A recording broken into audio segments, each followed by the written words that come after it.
नमस्कार, राधे राधे, जय श्री कृष्णा। कैसे हैं आप सभी? मैं जितेंद्र सोनी स्वागत करता हूं आपका खान ग्लोबल स्टडीज के इस डिजिटल प्लेटफॉर्म पर। आशा है आप सभी लोग अच्छे होंगे, मस्त होंगे, बड़े ही आनंद के साथ अपनी तैयारी कर रहे होंगे। कैसे हैं आप? कैसी आपकी तैयारी चल रही है? कमेंट के माध्यम से आप हमें बता सकते हैं। साथ के साथ बस आपको इतना सा बताना है, क्या मेरी आवाज, क्या मैं प्रॉपर तरीके से आपको विजिबल हूँ, क्या आप देख पा रहे हो मुझे? ठीक है, बस इतना सा बताइएगा। और एक वही छोटा सा सवाल, वही जो हमने कल डिस्कस किया था, यानी इससे पिछली क्लास में डिस्कस किया था।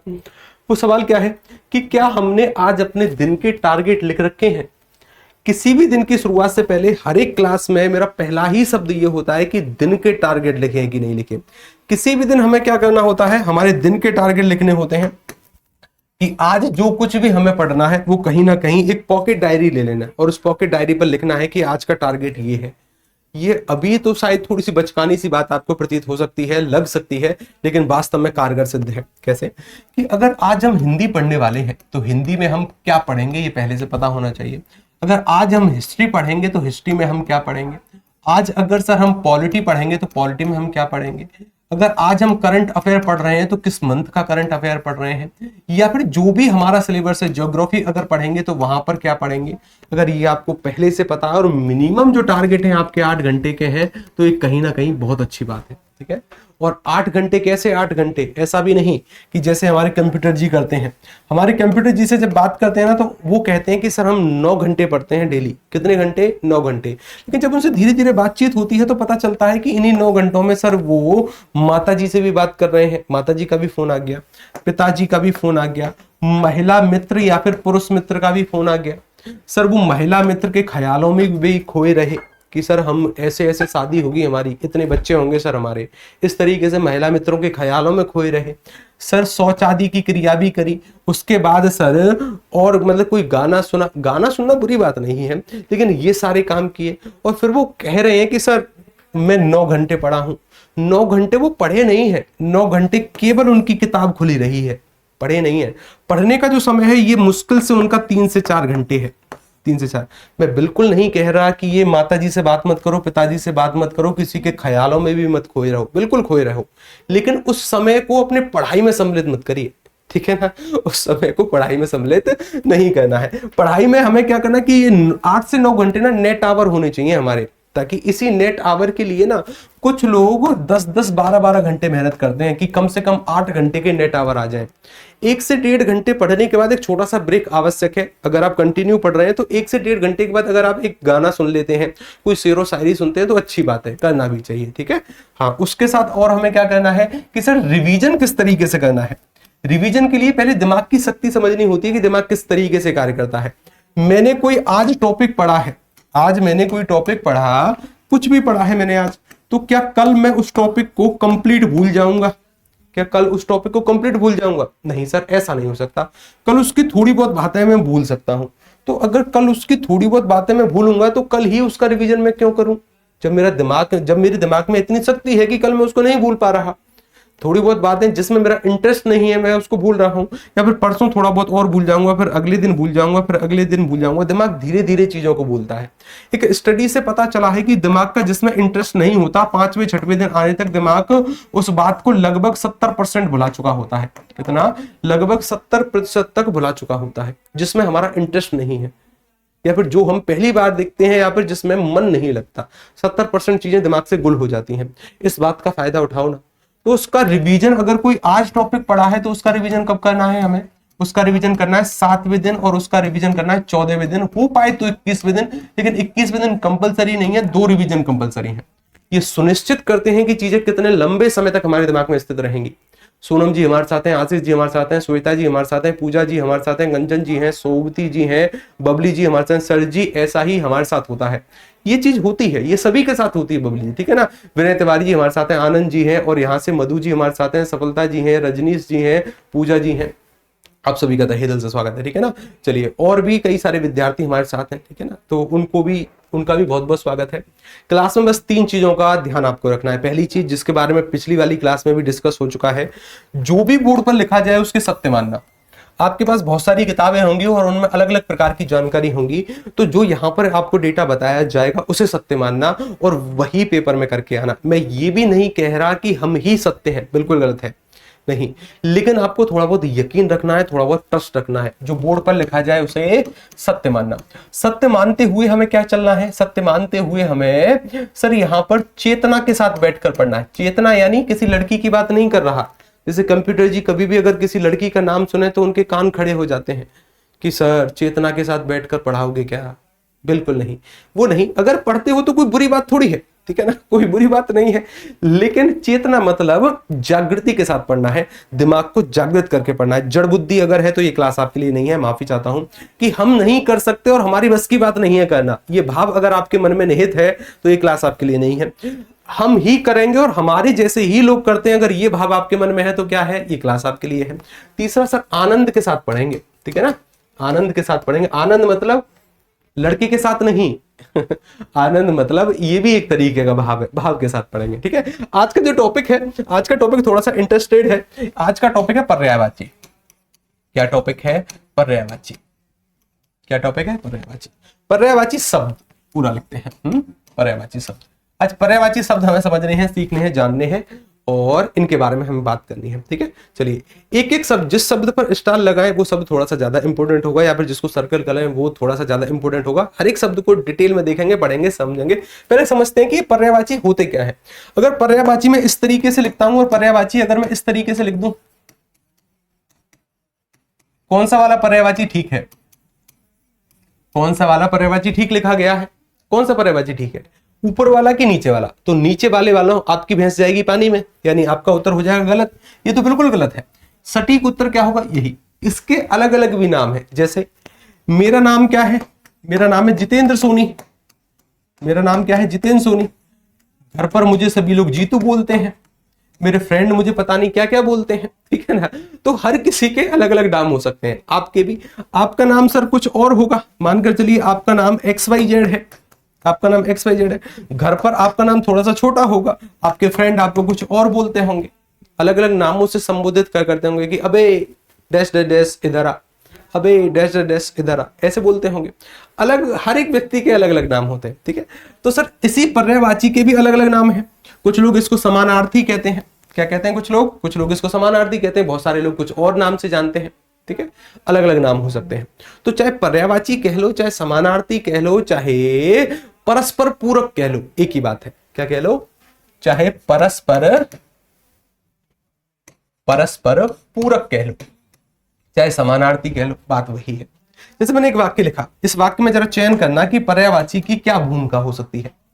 एक वाक्य लिखा कि मैंने मंदिर में जल चढ़ाया जाता है, जल चढ़ाया जाता है। एक वाक्य लिख दिया, बड़ा ही साधारण सा वाक्य है, आसान सा वाक्य है। इसी तरीके का एक और वाक्य लिखा मैंने कि मंदिर में पानी चढ़ाया जाता है।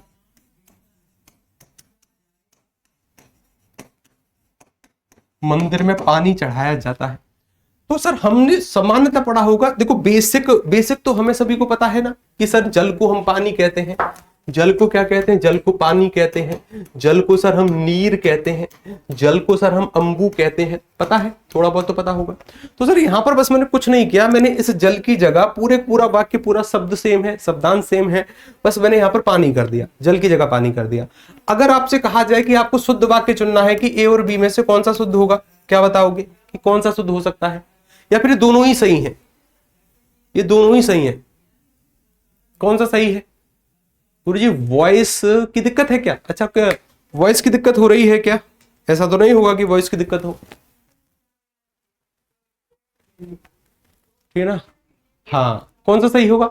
यानी हम में से 99% विद्यार्थी कह रहे हैं कि सर ए के साथ जाइए, ए को लॉक करिए। बिल्कुल सही है। लेकिन सर ऐसा कैसे हो गया कि मुझे पता है कि जल को ही मैं पानी कहता हूं, लेकिन इस वाले वाक्य में जल वाला ही वाक्य हमने शुद्ध किया, पानी वाला वाक्य क्यों नहीं किया? जल और पानी तो एक ही है, एक ही चीज है। देखिए अंतर क्या है। जल शब्द का अर्थ होता है कि ऐसी कोई शुद्ध वस्तु जो कि किसी प्राकृतिक स्रोत से प्राप्त हुई हो, किसी स्रोते से प्राप्त हुई हो, झरने का कोई पदार्थ हो या कहीं से उद्भव हुआ हो। और पानी का अर्थ क्या होता है? पानी का अर्थ होता है कि मुझे प्यास लगी है, मैंने कंप्यूटर जी से कहा कि मुझे प्यास लगी है, मुझे पानी दे दो, तो वो फटाफट से गए बाहर और एक गिलास में पानी लेकर चले आए। मुझे नहीं पता कि गिलास साफ था कि गिलास साफ नहीं था, मुझे ये भी नहीं पता कि जो वो पदार्थ या फिर जो पानी वो लेकर आए हैं वो शुद्ध है कि नहीं है, मुझे ये भी नहीं पता कि उनके हाथ साफ थे कि नहीं थे, वो किस हाथों से पानी लेकर आए हैं। यानी जहां से शुद्धता का पता ना चले उस पदार्थ को क्या कहते हैं? पानी। क्या कहते हैं? पानी। और जब आप किसी ऐसी जगह जा रहे हो जहां पर बिल्कुल पूजा अर्चना हम करते हैं, जहां पर शुद्धता का भाव होता है, यानी अगर आप मंदिर में प्रवेश कर रहे हो तो शुद्ध वस्तु को साथ लेकर जाओगे कि अशुद्ध वस्तु को? ये पानी में बिल्कुल नहीं कह रहा कि अशुद्ध है, लेकिन एक संदेह होता है। संदेह मतलब कि सर उनके हाथ साफ थे कि नहीं थे, या फिर उन्होंने कहां से ये जल भरा है, नहीं भरा है, कहां से ये पदार्थ भरा है, हमें नहीं पता, तो उसे क्या कहते हैं? पानी। और बिल्कुल शुद्ध पदार्थ को जो कि किसी प्राकृतिक स्रोत से प्राप्त हुआ हो, किसी बहती हुई नदी का हो, इसी तरीके से अगर गंगा है, गंगा, तो गंगा के पदार्थ को गंगा पानी कहते हैं कि गंगा जल कहते हैं? क्या कहते हैं? गंगा जल कहा जाएगा कि गंगा पानी? सर पानी शब्द उसके लिए प्रयोग नहीं करते, और पानी शब्द प्रयोग करना भी गलत है कि गंगा पानी शब्द हमने कह दिया, गलत है।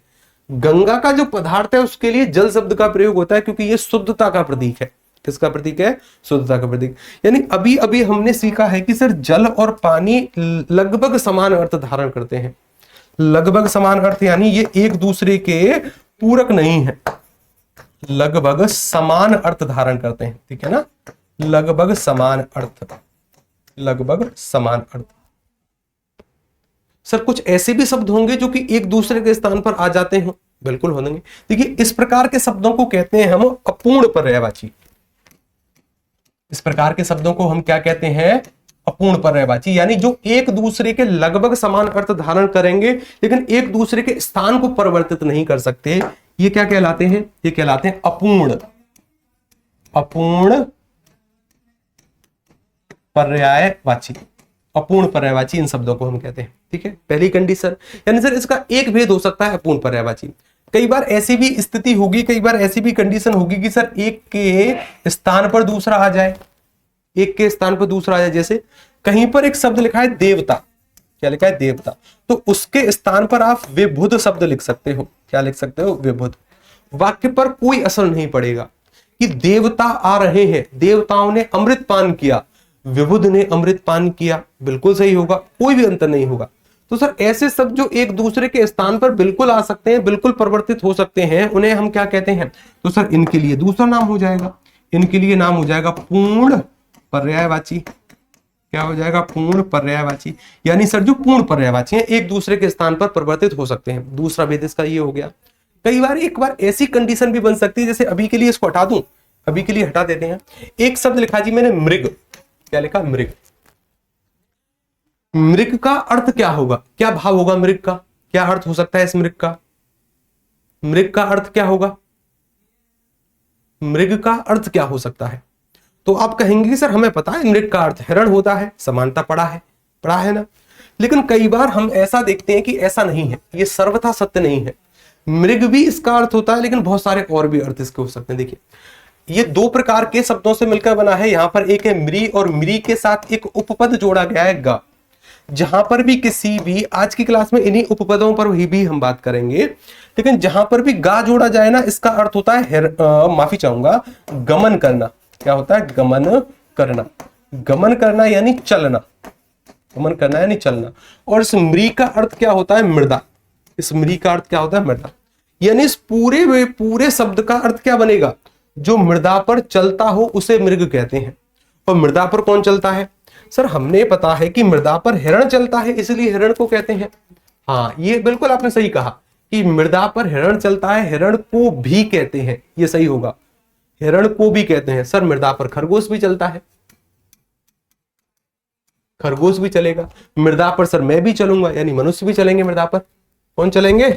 मनुष्य भी चलेंगे, मनुष्य का भी पर्यायवाची होगा।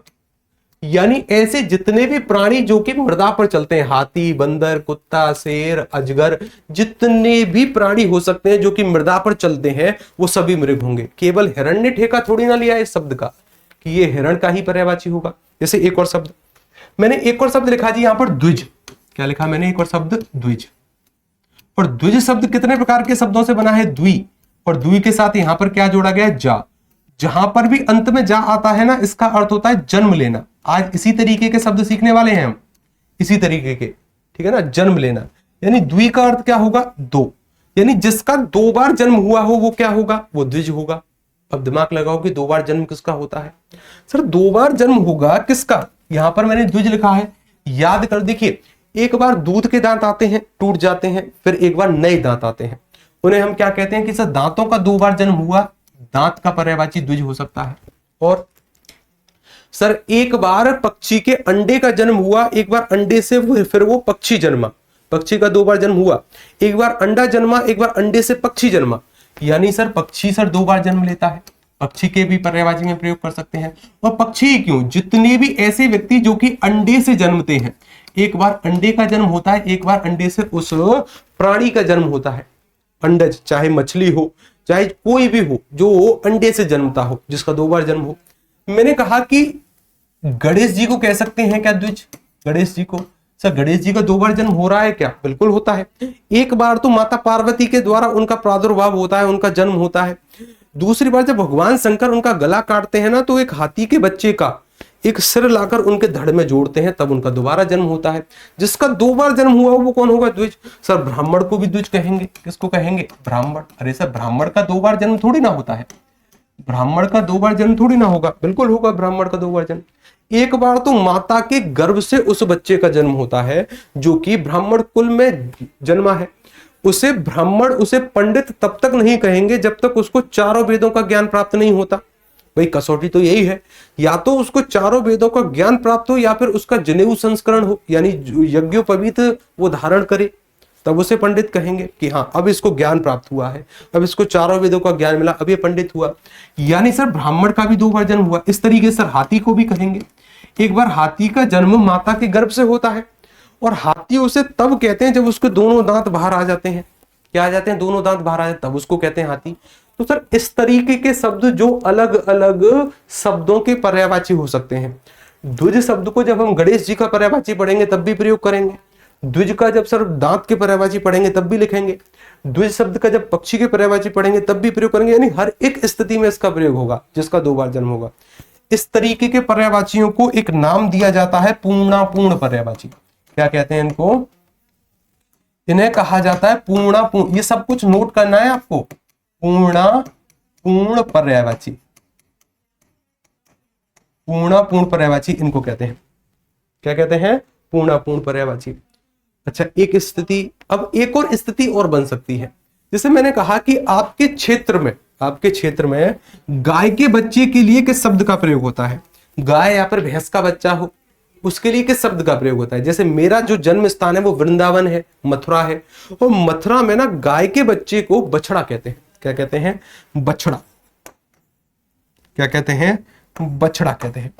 बछड़ा शब्द का प्रयोग होता है। बछड़ा के साथ साथ अगर थोड़ा सा और देहाती क्षेत्र में जाओगे तो एक और शब्द प्रयोग होता है भैंस के बच्चे के लिए, पड्डा। क्या प्रयोग होता है, पड्डा। अगर आप हरियाणा की साइड जाओगे तो वहां पर एक और शब्द का प्रयोग होता है, कटड़ा। क्या कहते हैं, कटड़ा कहते हैं। कटड़े के साथ और किस शब्द का प्रयोग कर सकते हैं, आपके यहां पर क्या क्या बोलते हैं भैंस के बच्चे को, क्या बोलते हैं, बछड़ा बोलते हैं। और क्या बोलते हैं, और क्या बोलते हैं भैंस के बच्चे को। शर्माना नहीं है, बताना है। शर्माने के लिए तो हमारे कंप्यूटर जी बहुत हैं। पता है अभी इनकी शादी हुई है नई नई, और जैसे ही इनकी शादी थी 14 फरवरी की। इनकी शादी कब थी, 14 फरवरी। यानी एक ऐसा दिन इन्होंने चुना जो कि यादगार हो जाए। इनके लिए तो यादगारी है, ठीक है ना, इनकी आजादी छिन गई। सर पाड़ा बोलते हैं। क्या बोलते हैं, पाड़ा। चलो वही पाड़ा भी बोल सकते हैं। क्या बोल सकते हैं, पाड़ा बोलते हैं। और क्या बोलेंगे जी, सर बछड़ा बोलते हैं सर, और बस चलिए, हाँ पाड़ा बोलते हैं, बछड़ा बोलते हैं। यानी इस प्रकार के जो शब्द होते हैं ना, इनका एक और नाम होता है क्षेत्रीय पर्यायवाची। इन्हें क्या कहते हैं, इनका एक और नाम होता है जिन्हें कहते हैं क्षेत्रीय पर्यायवाची। क्या कहते हैं, क्षेत्रीय पर्यायवाची। क्या कहते हैं इनको, क्षेत्रीय पर्यायवाची। यानी सर एक तो ऐसे होंगे जो कि अपूर्ण होंगे, जो कि एक दूसरे के स्थान पर नहीं आ सकते। एक ऐसे पर्यायवाची होंगे सर जो क्षेत्र विशेष के आधार पर होंगे। इनका प्रयोग सबसे आखिर में करना है। इनका प्रयोग करने के लिए मना ही नहीं है, लेकिन इनका प्रयोग अगर जैसे मानकर चलिए हमसे पूछे कि बताइए अमृत के 4 पर्यायवाची लिखिए, या फिर गाय के 4 पर्यायवाची लिखिए, या फिर सुरभि के 4 पर्यायवाची लिखिए, ठीक है ना।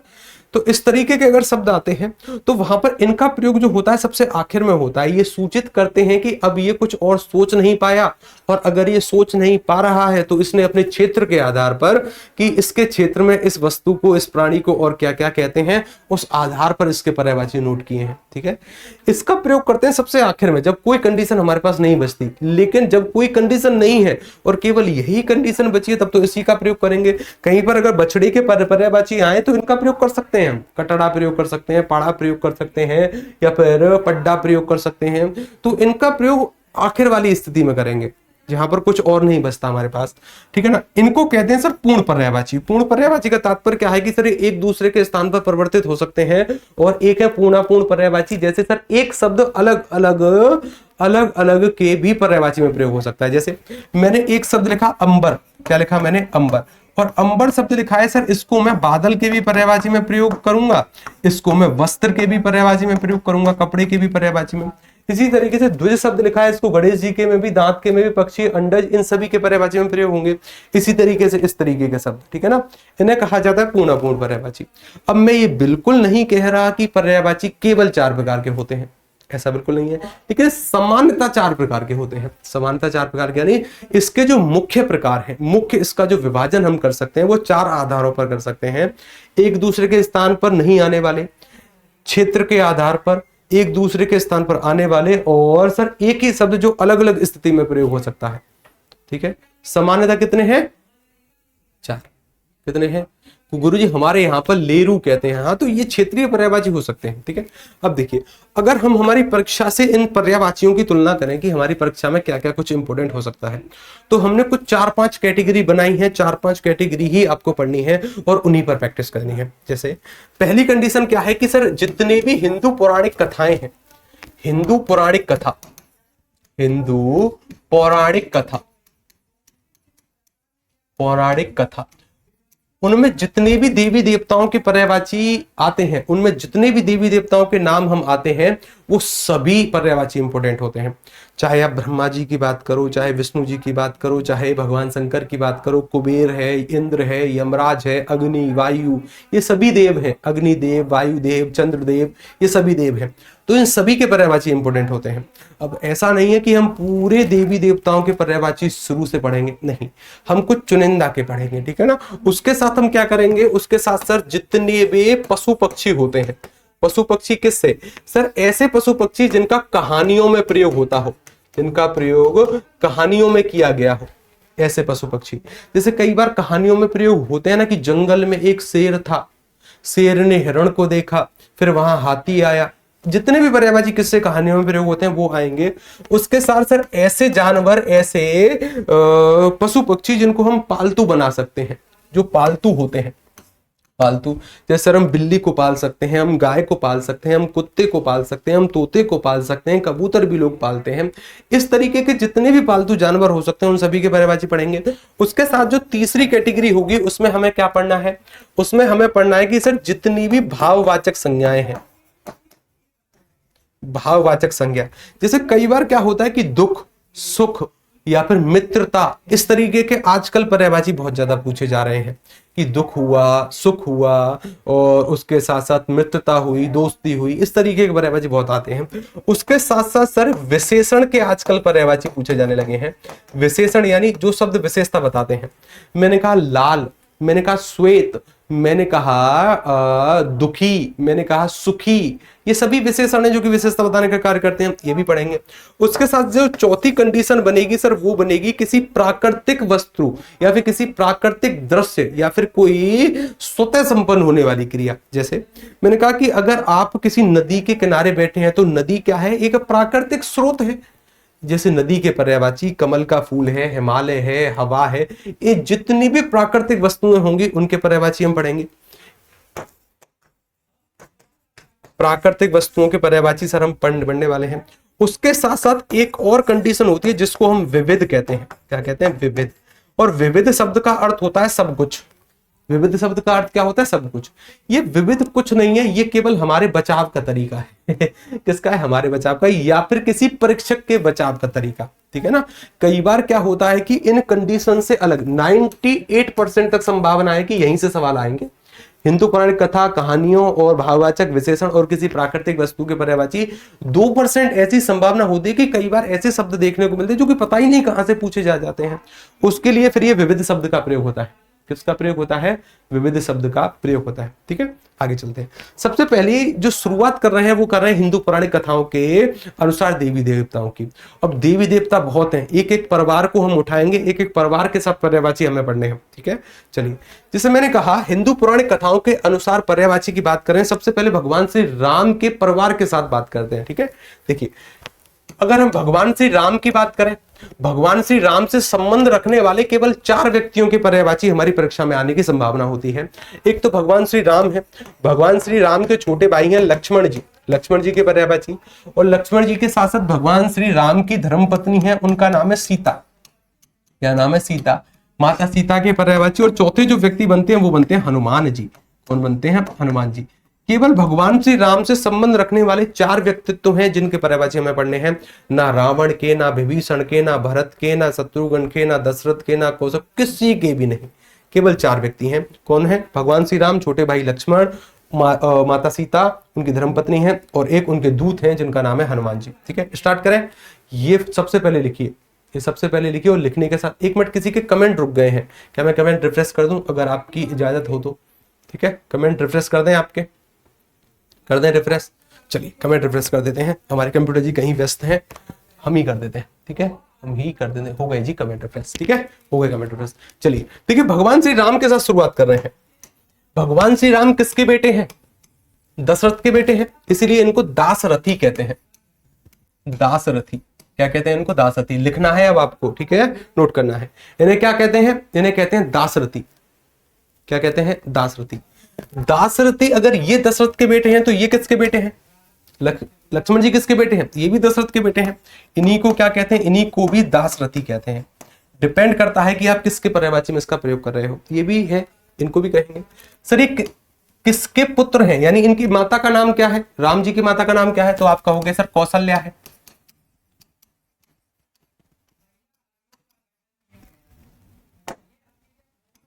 कौशल्या नंदन इनको कहते हैं। क्या कहते हैं? कौशल्या नंदन।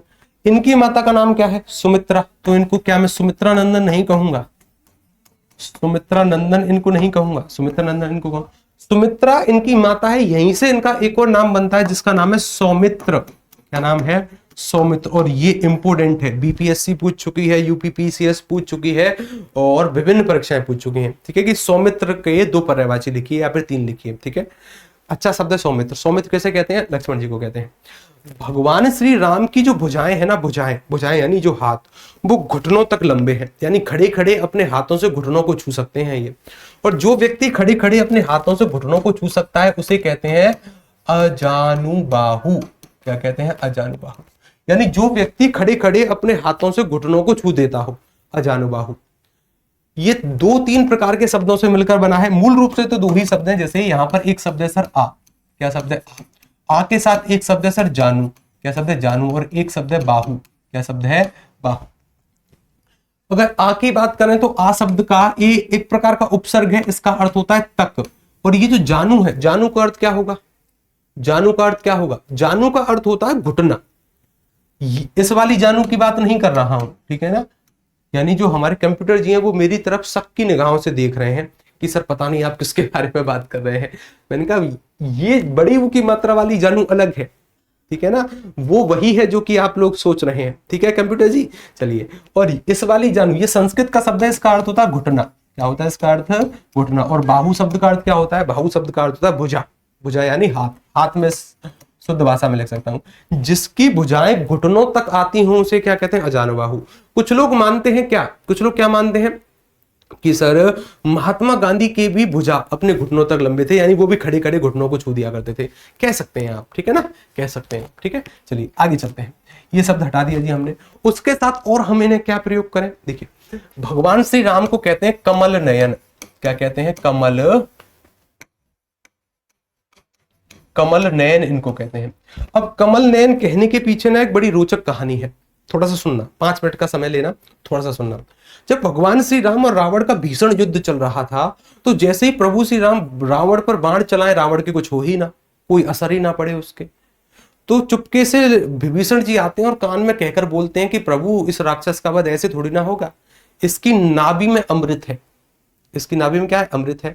तो प्रभु श्री राम जैसे ही उसकी नाभि पर बाण चलाएं अमृत सुखाने के लिए, तब भी बाण उनकी नाभि तक पहुंचे ही ना, उनकी नाभि को छुए ही ना बाण। मान्यता एक और थी। मान्यता क्या थी? कि रावण की नाभि की सुरक्षा स्वयं माता दुर्गा कर रही थी। कौन कर रही थी? माता दुर्गा। अब प्रभु श्री राम को पता चला कि माता दुर्गा जब तक उनकी नाभि की सुरक्षा कर रही है, तब तक अमृत सूखेगा नहीं और तब तक इस राक्षस का वध होगा नहीं।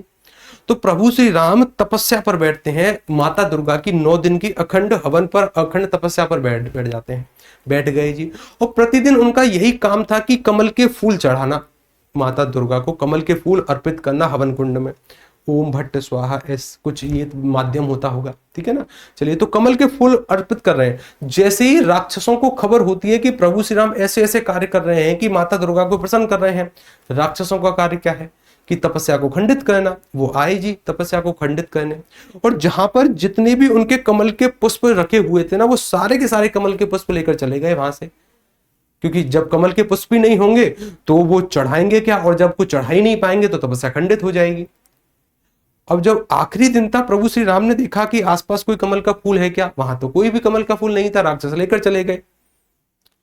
तो जैसे ही उन्हें एक पंक्ति याद आई, अगर वो तपस्या के बीच से उठे तो तपस्या खंडित हो जाए, राक्षस का वध ना हो। तो उन्हें एक बात याद आई कि बचपन में एक बार उनकी माता ने उनसे कहा था कि तुम्हारे नयन इतने कोमल हैं कि बिल्कुल कमल के समान है, हल्का सा कोई छू दे तो एकदम से लाल हो जाते हैं, बहुत कोमल नेत्र हैं तुम्हारे। तो उन्होंने कहा कि माता की बात कभी झूठी नहीं हो सकती। अभी भी मेरे पास 2 कमल के फूल हैं, एक ये कमल का फूल, एक ये कमल का फूल। तो जैसे ही बाण निकाला, जैसे ही नेत्र निकालकर चढ़ाने वाले थे, माता दुर्गा प्रकट होती हैं और बोलती हैं कि प्रभु अब मैं अपना स्थान परिवर्तित कर रही हूं, तब जाकर उस राक्षस का वध हो पाया। ठीक है ना। हाँ, तो कमल नयन ये शब्द कहां से आया है? जिसके नेत्र कमल के समान है। और पूरे हिंदू पौराणिक कथाओं में 2 व्यक्ति ऐसे हैं जिनकी आंखों की तारीफ करी गई है। एक तो भगवान श्री राम है, एक माता सीता है। माता सीता को कहा जाता है मृगनयनी। क्या कहा जाता है? मृगनयनी। मृगनयनी यानी मृग के समान आंखों वाली। मृग का यहां पर अर्थ है हिरण, हिरण के समान आंखों वाली। कभी कोई चिड़िया घर गया है या फिर कभी किसी ने मृग देखा है? मृग यानी हिरण कभी किसी ने देखा है? देखा है कभी किसी ने हिरण? अगर आपने हिरण देखा होगा तो आपको पता चला होगा कि हिरण की जो आंखें होती है ना, पीछे तक लंबी होती हैं, पीछे तक होती हैं। अरे हमारे पुराने जमाने की हीरोइन देख लो, जो पुराने जमाने की हीरोइन हुआ करती थी, वो काजल को पीछे लंबा खींचकर प्रयोग किया करती थी, ऐसे ऐसे प्रयोग किया करती थी, यानी वो हिरण के समान अपनी आंखों को दर्शाने का प्रयास किया करती थी। लेकिन माता सीता की प्राकृतिक तरीके से आंखें बहुत लंबी थीं, पीछे तक आती थीं, इसलिए उन्हें मृगनयनी कहते हैं। और मृगनयनी के साथ साथ एक और शब्द बनता है मृगाक्षी। क्या बनता है? मृगाक्षी, यानी जिसकी अक्षी, जिसकी आंखें मृग के समान हो, हिरण के समान हो। 2 ही व्यक्ति हैं जिनकी आंखों की तारीफ देखने को मिलेगी, एक ये है, एक ये। इनके साथ साथ और इनको क्या कहते हैं सर? इनको रघुनाथ कहते हैं। क्या कहते हैं?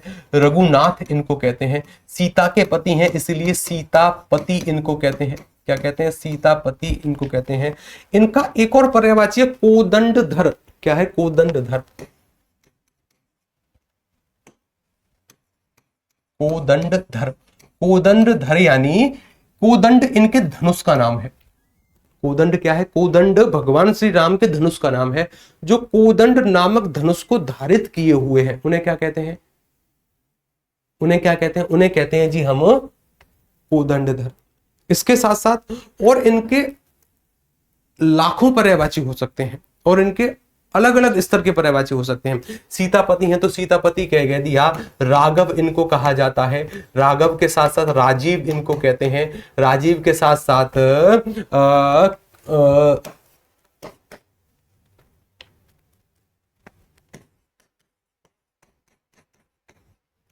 रवणारी इनको कहते हैं। ये 2 प्रकार के शब्दों से मिलकर बनाए। एक शब्द है यहाँ पर रावण, और रावण के साथ एक शब्द जोड़ा गया है अरि। क्या जोड़ा? अरि। अरि जहां पर भी प्रयोग होता है ना, इसका अर्थ होता है शत्रु। क्या होता है? शत्रु। यानी जो रावण का शत्रु है वो कौन है? वो भगवान श्री राम है। भगवान श्री राम के इतने बहुत हैं, यानी दासरथी हो गया, कौशल्या नंदन हो गया, अजान बाहु हो गया, राघव, राजीव। राजीव का एक अर्थ कमल भी होता है। कमल नयन हो गया, सीतापति हो गया, कोदंडधर हो गया, रघुनाथ हो गया, बहुत सारे हैं। ठीक है ना। चलिए अब बात करते हैं लक्ष्मण जी की। लक्ष्मण जी के बारे में आपको एक बात पता होनी चाहिए कि ये किसके अवतार है? सर ये शेषनाग के अवतार है। किसके अवतार है? शेषनाग के। तो यहां से इनका एक पर्यायवाची इंपोर्टेंट होता है, शेषावतार। शेषावतार क्या प्रयोग होता है? शेषावतार। शेषावतार यानी अब इसको विखंडन करने की आवश्यकता नहीं है, शेष के अवतार हैं, शेषनाग के अवतार हैं, इसलिए शेषावतार कहते हैं। यही शब्द हम बलराम जी के पर्यायवाची में पढ़ेंगे जब उनको कंप्लीट करेंगे। ठीक है। इसके साथ साथ अहीस इनको कहते हैं। क्या कहते हैं? अहीस। अहीस शब्द का अर्थ क्या होता है? एक शब्द होता है सर यहां पर अही, क्या होता है? अही। और अही के साथ क्या जोड़ा जा रहा है? ईस जोड़ा जा रहा है। जहां पर भी ईस का हम प्रयोग करेंगे ना, तो ईस शब्द का अर्थ होता है राजा। ईस शब्द का अर्थ क्या होता है? राजा। और अही शब्द का अर्थ होता है सर्प। सर्प यानी नाग। जो सांपों का राजा हो वो क्या होगा? वो अहीस होगा। और सांपों के राजा कौन है? शेषनाग। और शेषनाग की ही अवतार ये है। सांपों का राजा कौन है? सांपों का राजा कौन है? सांपों का राजा ये। सिलेबस कल देखिए, एक मेगा जी का कमेंट आया कि गुरुजी पहले सिलेबस करवा दीजिए। देखिए सिलेबस के बारे में कल हम चर्चा कर चुके हैं। ठीक है ना। कल हम चर्चा कर चुके हैं। अच्छी बात। अहीस एक शब्द हो गया। दासरथी है, सुमित्रा नंदन है, सौमित्र है, शेषावतार है, अहीस एक शब्द है। और इनको हम क्या कहते हैं? देखिए ये राम के अनुज हैं, रामानुज इनको कहते हैं। रामानुज। ये दो प्रकार के शब्दों से मिलकर बनता है। एक शब्द है राम, और राम के साथ जोड़ा गया है अनुज। क्या जोड़ा गया है? अनुज। क्या जोड़ा गया है? अनुज। अनुज जो शब्द है ये दो प्रकार के शब्दों से और मिलकर बनता है। यहां पर एक शब्द है अनु, और अनु के साथ क्या जोड़ा गया है? जा। अनु शब्द का अर्थ होता है पीछे। अनु का अर्थ क्या होता है? पीछे। पीछे यानी बाद में कर सकते हैं हम, पीछे। और जा का अर्थ होता है जन्म लेना। जा का भाव क्या है? जन्म लेना। जिसका जन्म पीछे हुआ हो, जिसका जन्म पीछे हुआ हो यानी आपके पीछे जन्म लेने वाला आपका छोटा भाई होगा। और अगर आपके पीछे छोटा भाई है तो यानी जो राम का छोटा भाई कौन होगा? रामानुज होगा, लक्ष्मण जी होंगे। इन्हीं के साथ साथ इन्हीं को कामपाल कहते हैं। कामपाल जो शब्द है ना, ये लक्ष्मण जी के लिए भी प्रयोग होगा। कामपाल यानी जो काम में बहुत ज्यादा मन लगाने वाले हैं, कामपाल इनको कहते हैं। तो लक्ष्मण जी के बहुत हैं। दासरथी है, सुमित्रा नंदन, सौमित्र है, कामपाल है, शेषावतार है, अहीस है, रामानुज है। ठीक है, बहुत है। अब आते हैं माता सीता के पर्यायवाची पर। माता जो सीता है ना, माता सीता को हम क्या कहते हैं? एक तो मृगनयनी और मृगाक्षी, दो शब्द हो गए यहां से। अच्छा ये किसकी बेटी है? माता सीता किसकी पुत्री है?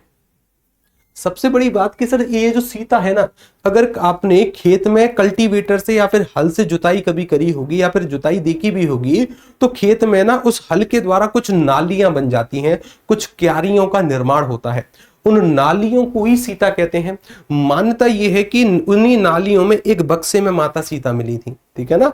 माता सीता का प्रादुर्भाव कहां से होता है? भू से होता है, यानी जमीन से होता है।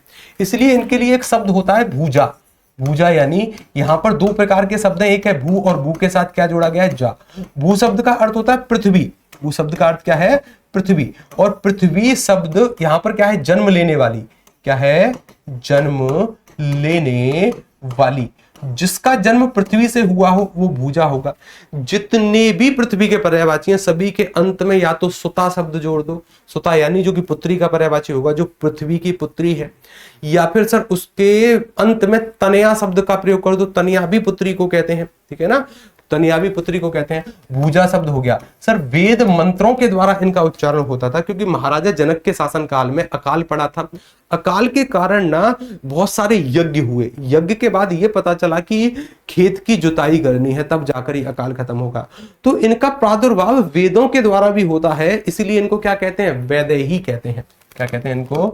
वैदेही इनको कहते हैं। जनक की बेटी है इसलिए जानकी कहते हैं। जानकी के साथ साथ कुछ और शब्द हैं, जैसे जनक सुता, मैंने एक शब्द लिखा। क्या लिखा? जनक। जनक की पुत्री है इसलिए जनक सुता शब्द हो गया। सुता शब्द का अर्थ होता है पुत्री। पुत्री। पुत्री के लिए तनया शब्द का भी प्रयोग करते हैं, पुत्री के लिए जा शब्द का भी प्रयोग करते हैं। जैसे हमने यहां पर लिखा भूजा। भूजा। राम की प्रिय है इसलिए राम प्रिया इनको कहते हैं। क्या कहते हैं, राम प्रिया इनको कहते हैं। और क्या कहेंगे इनको, और क्या कहेंगे, और क्या कहेंगे, वैदेही कहते हैं, भूमिजा कहते हैं, जनक सुता कहते हैं, जनक नंदिनी कहते हैं। नंदिनी शब्द भी पुत्री के लिए प्रयोग होता है, ठीक है ना, तो जनक नंदिनी भी कह सकते हो, जनक नंदिनी। ये ऐसे शब्द हैं जो कि हम रिलेट कर पाएंगे, हम बता पाएंगे, ठीक है ना। अगर अच्छा लगता है, मैंने आपसे ऐप अपडेट कर लिया है, ऐप अपडेट कर लिया, बहुत अच्छी बात है। चलिए, तो अब रह गए हनुमान जी। हनुमान जी की जब हम बात करेंगे ना, यहां पर लिख लो हनुमान, हनुमान जी, ठीक है ना। अगर किसी, देखो, अगर आपका संबंध हिंदू धर्म से है, मृगनयनी, हाँ बिल्कुल कहते हैं, मिथिला कुमारी कहते हैं, क्योंकि मिथिला क्या है, ये मिथिला नरेश की पुत्री हैं, इसलिए मिथिला कुमारी कही जाती हैं। मिथिला नरेश की पुत्री हैं तो वो मिथिला कुमारी कह सकते हो उनको, मिथिला कुमारी, ठीक है ना। मिथिला नरेश की पुत्री है, मिथिला की राजकुमारी है, ठीक है। चलिए आगे चलते हैं। हनुमान जी, अगर आपका संबंध हिंदू धर्म से है, और अगर आपका संबंध हिंदू धर्म से है तो आपने कभी ना कभी हनुमान चालीसा पढ़ा होगा। हनुमान चालीसा की जो शुरुआत की 2-3 पंक्ति है ना, वो हनुमान जी के पर्यायवाची ही है। हनुमान जी के पर्यायवाची 2-3 जो पंक्ति है ना शुरुआत की, केवल पर्यायवाची है। जैसे कई बार आपने एक शब्द सुना होगा, महावीर। महावीर यानी जो महान वीर है, महावीर इनको कहते हैं। विक्रम एक शब्द सुना होगा, विक्रम यानी जिनमें बल विशेष प्रकार का है, विक्रम इन्हें कहते हैं। विक्रम। बजरंगी एक शब्द सुना होगा। देखिए बजरंगी जो शब्द है ना, बजरंगी शब्द यहां से नहीं आया, बजरंगी शब्द बना है बजरांग से। किससे बना है, बजरांग से। अब ये जो बजरांग शब्द है 2 प्रकार के शब्दों से मिलकर बना है। एक शब्द है सर यहाँ पर वज्र, क्या शब्द है, वज्र, और वज्र के साथ क्या जोड़ा गया है, अंग जोड़ा गया है। यानी अंग शब्द का अर्थ होता है सर शरीर, क्या होता है, शरीर। और इस वज्र को पेट चरा वाला वा नहीं, ठीक लिखना, वा लिखना, वज्र लिखना। यानी इस वज्र का अर्थ क्या होता है, इसका अर्थ होता है कठोर, क्या होता है, कठोर। जिनका शरीर बहुत कठोर हो उसे कहते हैं वज्रांग। जिसके अंग यानी जिसका शरीर वज्र के समान हो, कठोर हो, वज्रांग है। यही शब्द आगे चलकर जब तद्भव में परिवर्तित होता है तो बजरंग में परिवर्तित होता है, फिर आगे चलकर वही बजरंगी बनता है, ठीक है ना, बजरंग। यानी सर ये राम के दूत हैं, इसलिए राम दूत इनको कहते हैं, रामदूत। किसके बेटे हैं सर, ये केसरी के बेटे हैं, तो केसरी नंदन इनको कहते हैं, केसरी नंदन। अच्छा, इनकी माता का नाम क्या है, इनकी माता का नाम क्या है, हनुमान जी की माता का नाम क्या है। उसके साथ साथ सर देखिए इनको कपीस कहते हैं, क्या कहते हैं, कपीस। कपीस यानी 2 प्रकार के शब्दों से मिलकर बना है। एक शब्द है यहाँ पर कपी, और कपी के साथ क्या जोड़ा गया है, ईस। और जहां पर भी ईस शब्द जोड़ा जाए, पहले बताया है कि जहां पर भी ईस शब्द आए इसका अर्थ क्या होगा, राजा, क्या होगा, राजा। यानी राजा, स्वामी, प्राणनाथ इसका अर्थ होता है। कपी शब्द का अर्थ होता है वानर, क्या होता है, वानर। जो वानरों का राजा होगा वो कौन होगा, वो कपीस होगा। वानरों के राजा की संज्ञा 3 व्यक्तियों को दी गई है। कौन कौन, एक तो हनुमान जी वानरों के राजा हैं। हनुमान जी के साथ हनुमान जी के जो पिता हैं केसरी, केसरी भी वानरों के राजा हैं। और एक सुग्रीव, सुग्रीव यानी जो सूर्य के बेटे हैं, ये भी वानरों के राजा हैं। यानी हम केसरी हनुमान जी को कह सकते हैं। और इनको क्या कहते हैं, इनकी माता का नाम क्या है, इनकी माता का नाम क्या है, अंजना। तो इसीलिए अंजनी सुत कहे जाते हैं, क्या कहे जाते हैं, अंजनी सुत इनको कहते हैं। अंजनी सुत के साथ साथ अंजनी पुत्र कहते हैं, पवन के औरस बेटे हैं, तो इसलिए पवन पुत्र भी इनको कहते हैं, पवन सुत भी इनको कहते हैं, क्या कहते हैं, पवन सुत भी कहते हैं, वायुदेव के औरस पुत्र है, ठीक है ना। और हाँ मारुति, देखो मारुति जो शब्द है ना, मैंने एक शब्द लिखा मारुति, मारुति इनको कहते हैं। ये शब्द बना है मारुत से, किससे बना है, मारुत से। मारुत शब्द का अर्थ होता है हवा, क्या होता है, हवा। और जहां पर भी ई प्रत्यय का योग होता है ना, वहां पर ये चीज होती है निहित, यानी जिसमें हवा निहित है, जिसमें हवा है उसे कहते हैं मारुति, क्या कहते हैं, मारुति। जैसे मैंने कहा किसी व्यक्ति के पास बल है तो उसे क्या कहोगे, उसे कहोगे बली। किसी व्यक्ति के पास धन है तो उसे क्या कहोगे, उसे कहोगे धनी। जिसके पास हवा है, जिसके पास हवा जैसा वेग है उसे कहते हैं मारुति। यहां पर मारुति नाम से एक भारतीय कंपनी भी है जो कि 4 व्हीलर का निर्माण करती है, ठीक है ना। यानी उसकी गति जो है हवा के, मतलब एकदम हवा के समान है, ठीक है ना, हवा के समान है। इसके बाद सर भगवान श्री राम से संबंध रखने वाले और कोई व्यक्तित्व तो नहीं होते हैं जिनके पर्यायवाची इंपोर्टेंट होते हैं, और कोई नहीं है। अब सीधी तरफ आओ भगवान श्री कृष्ण की तरफ। किसकी तरफ? भगवान श्री कृष्ण की तरफ। भगवान श्री कृष्ण से संबंध रखने वाले केवल 4 व्यक्ति हैं जिनके पर्यायवाची इंपोर्टेंट है। भगवान श्री राम के में भी 4 थे, यहां पर भी 4 हैं। एक है भगवान श्री कृष्ण और एक है इनके प्रिय शिष्य जिनका नाम है अर्जुन जी, और इनके साथ साथ और कौन है? एक इनके बड़े भाई हैं बलराम जी और एक है पांचाली। कौन है? पांचाली। केवल इन 4 व्यक्तियों का संबंध भगवान श्री कृष्ण से है। 4 नहीं, 3 व्यक्तियों का संबंध भगवान श्री कृष्ण से है। इन तीनों के पर्यायवाची इंपोर्टेंट होते हैं। ना ही सहदेव, ना नकुल, ना युधिष्ठिर, ना भीम, ना कोई और भी, ना राधा जी, ना और कोई इंपोर्टेंट नहीं होता, ठीक है ना।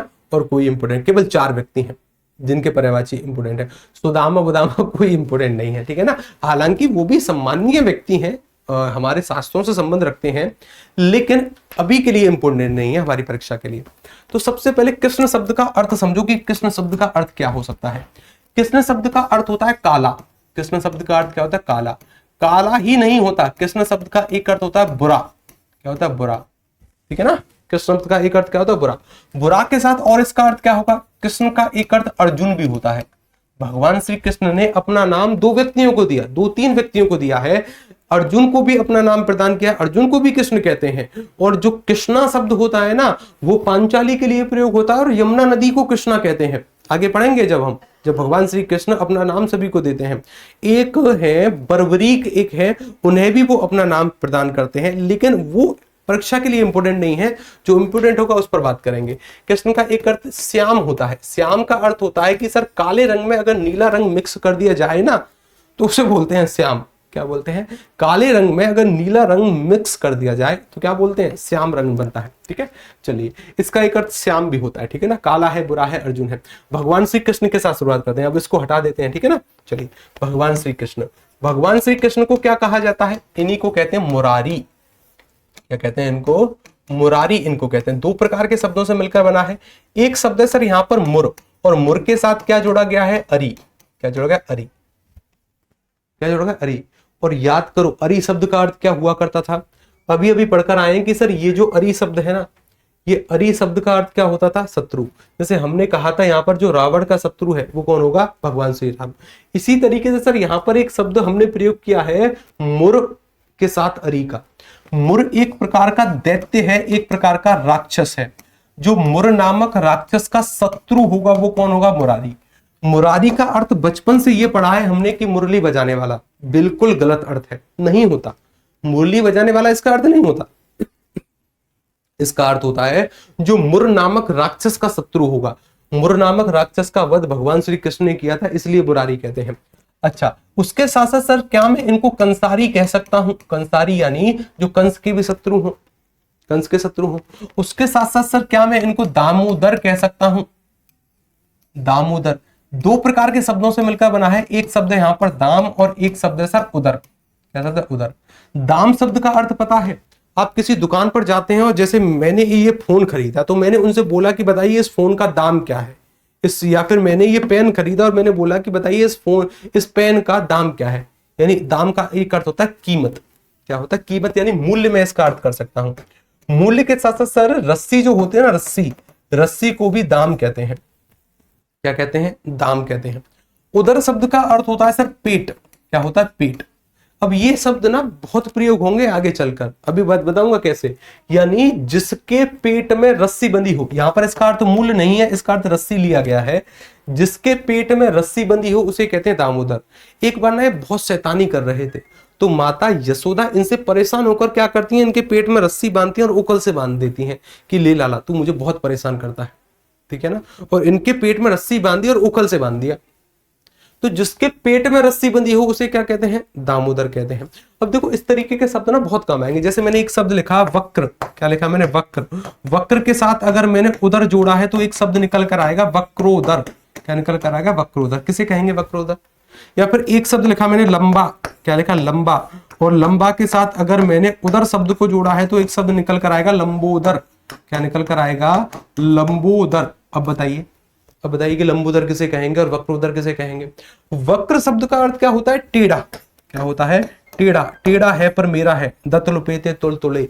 सुने हैं ना कि ये एक छोटा सा बच्चा होता है कि अंकल जी दत्त लुपेते तुल तुले दे दो। क्या दे दो? कुरकुरे दे दो। बड़ी ही रोचक रील है, मैंने तो शायद अभी से कुछ दिन पहले सुनी थी। ये एक छोटा सा बच्चा है और वो ना वो जो दुकान वाला है वो भी उसके काफी मजे ले लेता है और वो बोलता है कि बताओ क्या चाहिए तुम्हें, कि तुड़तुड़े, कि नहीं फिर से बोलो क्या चाहिए तुम्हें, तुड़तुड़े चाहिए सर। ठीक है ना, इस तरीके से। सर जी अच्छी बात है। जैसे मैंने क्या कहा, जैसे देखिए वक्रोदर जो शब्द होगा इसका अर्थ होगा टेढ़ा, और उदर शब्द का अभी अर्थ क्या पड़ा है? पेट। क्या पड़ा? पेट। यानी जिस भी व्यक्ति का पेट टेढ़ा होगा उसे क्या कहा जाता है? वक्रोदर। यानी कोई व्यक्ति है जिसका पेट बहुत टेढ़ा मेढ़ा है उसे क्या कहते हैं? वक्रोदर। यमराज को कहते हैं वक्रोदर। यमराज जी का वाहन है भैंस, और भैंस पर बैठ बैठकर उनका पेट क्या हो गया है? ऐसे डोलमोल हो गया है, ऐसे टेढ़ा हो गया है। ठीक है ना, टेढ़ा। ठीक है ना, तो वक्रोदर किसे कहते हैं? यमराज को कहते हैं। आगे चलकर पढ़ेंगे हम इसको, लेकिन मैं अभी ये बताने का प्रयास कर रहा हूं कि इस तरीके के शब्द बहुत कम आएंगे आगे। जैसे ये जो शब्द है ना वक्र, ये संस्कृत का शब्द है। इस संस्कृत के शब्द को जब हिंदी में परिवर्तित होगा ना तो ये शब्द निकल कर आएगा बांका। ये शब्द परिवर्तित हो जाएगा बांका, और इसी बांका शब्द से एक शब्द भगवान श्री कृष्ण का पर्यायवाची बनता है बांके बिहारी। क्या बनता है? बांके बिहारी। कई बार सुना है ये शब्द बांके बिहारी। यानी ये संस्कृत का शब्द जब इसका हिंदी में रूपांतरण होता है तो ये शब्द बांका बन जाता है, और इसी बांके से क्या बनता है? बांके बिहारी। यानी ऐसे बिहारी हैं, ऐसे ठाकुर हैं जो कि हल्के से टेढ़े हैं। कभी अगर आप वृंदावन आए होंगे या फिर कभी राधा कृष्ण मंदिर में गए होंगे तो वहां पर आपको एक बात जरूर दिखाई दी होगी कि जो भगवान श्री कृष्ण है ना, उनकी गर्दन हल्की सी एक तरफ ऐसे झुकी हुई है, हल्की सी टेढ़ी है। तो ये जो टेढ़े होने का भाव है, यहीं से एक शब्द आया बांके बिहारी, कि ऐसे बिहारी हैं, एक ऐसे ठाकुर हैं जिनकी गर्दन हल्की सी टेढ़ी है। ठीक है ना। अगर मैं बात करूं लंबोदर, यानी सर लंबा शब्द का अर्थ हमें पता है, उदर शब्द का अर्थ होता है पेट। जिसका पेट बहुत लंबा हो उसे कहते हैं लंबोदर। लड्डू किसको बहुत पसंद है, यानी खाना किसको बहुत ज्यादा अच्छा लगता है? गणेश जी को। तो गणेश जी को ना खाना बहुत अच्छा लगता है, इस कारण उनका पेट बहुत लंबा हो गया, लंबोदर कहते हैं गणेश जी को। और भैंस पर बैठ बैठ कर पेट टेढ़ा किसका हो गया है? यमराज जी का। वक्रोदर यमराज को कहेंगे और लंबोदर गणेश जी को। ठीक है, चलिए बांके बिहारी एक शब्द हो गया। उसके साथ सर एक शब्द प्रयोग होता है गिरिधर। क्या प्रयोग होता है? गिरिधर। गिरिधर शब्द दो प्रकार के शब्दों से मिलकर बना है। एक शब्द यहाँ पर गिरी, और गिरी के साथ क्या जोड़ा जा रहा है? धर। गिरी का अर्थ होता है पर्वत, आगे बहुत काम आएगा ये शब्द गिरी। और धर शब्द का अर्थ होता है धारण करना। धारण करना, यानी जिसने पर्वत को धारण किया है उसे क्या कहते हैं? गिरिधर। पर्वत को धारण मतलब एक बार क्या होता है कि ब्रज, ब्रज यानी वृंदा, यानी जहां पर भगवान श्री कृष्ण निवास किया करते थे वहां पर इंद्र देवता की पूजा होती थी। भगवान श्री कृष्ण के कहने पर जो गांव के लोग थे उन्होंने इंद्र की पूजा नहीं की, इंद्र जी को क्रोधित हो गए। तो 7 दिन 7 रात तक लगातार बारिश होती है ब्रज पर, लगातार बारिश होती है। अब बारिश के बाढ़ के प्रकोप से भी बचना था। अब बताओ क्या करें। तो भगवान श्री कृष्ण ने क्या किया कि उस बाढ़ से बचने के लिए, उस मूसलाधार बारिश से बचने के लिए 21 किलोमीटर का एक पर्वत है, उन्हें पर्वत कहना गलत होगा मान्यताओं के अनुसार, एक वो मानते हैं कि ये भगवान श्री कृष्ण का ही स्वरूप है। 21 किलोमीटर का एक पर्वत है जो कि मथुरा जिले के गोवर्धन नामक क्षेत्र में है। उस पर्वत के ही नाम पर उस क्षेत्र का नाम पड़ा है गोवर्धन। यानी एक गोवर्धन नामक पर्वत है जिसको भगवान श्री कृष्ण ने अपने नख पर धारण किया था। नख यानी इस छोटी उंगली के नाखून पर धारित किया था। वहीं से एक शब्द आया जिसने पर्वत को धारण किया हो, 21 किलोमीटर लंबे पर्वत को उठा लिया हो, वो कौन है? गिरिधर। उसके साथ साथ सर इनके लिए एक और शब्द प्रयोग होता है गोपाल। क्या शब्द प्रयोग होता है? गोपाल। गोपाल शब्द का अर्थ पता है हमें? गोपाल शब्द का अर्थ क्या होगा सर? जो गायों को पालने वाला हो। मधुसूदन इनको कहते हैं। क्या कहते हैं? मधुसूदन। मधुसूदन, मधुसूदन इनको कहते हैं। मधुसूदन यानी सूदन शब्द का अर्थ होता है नाश करने वाला, विनाश करने वाला, या फिर उसका कल्याण करने वाला, ये भी हो सकता है। मधु एक प्रकार का राक्षस था। मधु राक्षस का वध किसने किया था? भगवान श्री कृष्ण ने, इसलिए मधुसूदन कहते हैं। एक शब्द होता है मदन मोहन, ये थोड़ा सा अच्छा शब्द है। मदन मोहन, ये शब्द पूछा भी जा चुका है, ठीक है ना। मदन मोहन 2 प्रकार के शब्दों से ये बनता है। एक शब्द सर यहाँ पर मदन, और मदन के साथ क्या जोड़ा गया है? मोहन शब्द जोड़ा गया है। मदन शब्द का अर्थ क्या होगा? किसे कहते हैं मदन? मदन कामदेव को कहते हैं। किसको कहते हैं? मदन कामदेव को लिख कर रखिए, कामदेव को। और मोहन शब्द का अर्थ क्या होता है? मोहने वाला। कामदेव के बारे में मान्यता यह है कि उनका रूप बहुत सुंदर है, बहुत अच्छा रूप है उनका। उसके रूप को देख कर ना बाकी के जितने भी देवगण हैं, जितने भी व्यक्ति हैं, वो सब मोहित हो जाते हैं। कोई भी अगर कामदेव को देख ले तो उन पर मोहित हो जाए, ऐसा रूप है। लेकिन कामदेव भी जिस पर मोहित होते हैं वो कौन है? मदन मोहन। यानी कामदेव भी जिस पर मोहित हो गया हो वो मदन मोहन है, यानी वो भगवान श्री कृष्ण है। भगवान श्री कृष्ण का रंग तो काला है, काला है यानी श्याम रंग है, श्याम रंग के साथ साथ लेकिन चाल ढाल ऐसी है, नैन नक्श ऐसे हैं कि कामदेव भी मोहित हो गए। ठीक है ना, जो जिस पर कामदेव भी मोहित हो, मदन मोहन का अर्थ ये होगा। ठीक है, चलिए अब इस क्लास को ना हम यहीं पर समाप्त कर रहे हैं, यहीं पर विराम करने का प्रयास कर रहे हैं। कल इसके बारे में और बात होगी, कल बलराम जी, अर्जुन जी, पांचाली जी, और कल कुछ उपपद हमें पढ़ने हैं। क्या पढ़ने हैं? कल कुछ उपपद। क्लास कैसी लगी फटाफट से कमेंट करके बताओ, और उसके साथ कोई डाउट हो तो अभी 5 मिनट में आपके साथ हूं, पूछ लो। ठीक है, कोई भी शब्द अगर नहीं समझ में आया है पूछ सकते हो स्वतंत्र तरीके से, बिना रोक टोक के। इस क्लास में कोई रोक टोक नहीं है। ठीक है, बिल्कुल भी 1% रोक टोक नहीं है, कुछ भी पूछ सकते हो किसी भी। गुरु जी थैंक यू सो मच। अरे जी बताइए, कोई दिक्कत, कोई समस्या? पर्यायवाची को बड़े आनंद के साथ हम पढ़ेंगे। अभी तो हिंदू पौराणिक कथाओं के अनुसार पर्यायवाची पढ़ रहे हैं, आगे चलकर हमें बहुत सारे पर्यायवाची पढ़ने हैं, बहुत सारे मतलब अलग अलग स्थिति के आधार पर पर्यायवाची हमें पढ़ने हैं। और एक छोटा सा काम है आपके होमवर्क का। होमवर्क का काम क्या है? इस पीडीएफ में से जितने पर्यायवाची पढ़ पाओ पढ़ने हैं। ये पीडीएफ आज हम नोट्स में अपलोड करवा देंगे। इसमें से जितने पर्यायवाची आप पढ़ पाओगे वो सभी आपको पढ़ने हैं, जितने पढ़ सकते हो। जैसे अरण्य है, अरण्य जंगल को कहते हैं, अंग है, अग्नि है, जितने पर्यायवाची आप पढ़ सकते हो उतने पढ़ने का प्रयास करना। इसको समझाने का जिम्मा हमारा, इसको करवाने का जिम्मा हमारा। ठीक है ना, चलिए। तो फिर भी थोड़ा बहुत अपने आप से भी मेहनत करनी है, अपने आप से भी प्रयास करना है। अच्छी लगी क्लास? चलिए बहुत अच्छी बात है। कोई डाउट हो तो कल की क्लास में पूछ लेना। आनंद की अनुभूति हो रही है सर जी? आनंद की अनुभूति होगी बबली जी। ठीक है ना, चलिए जी, फिर मिलते हैं कल वाली क्लास में। तब तक के लिए नमस्कार, राधे राधे, जय श्री कृष्ण। हंसते रहिए, बढ़ते रहिए, मुस्कुराते रहिए। धन्यवाद आप सभी का, राधे राधे।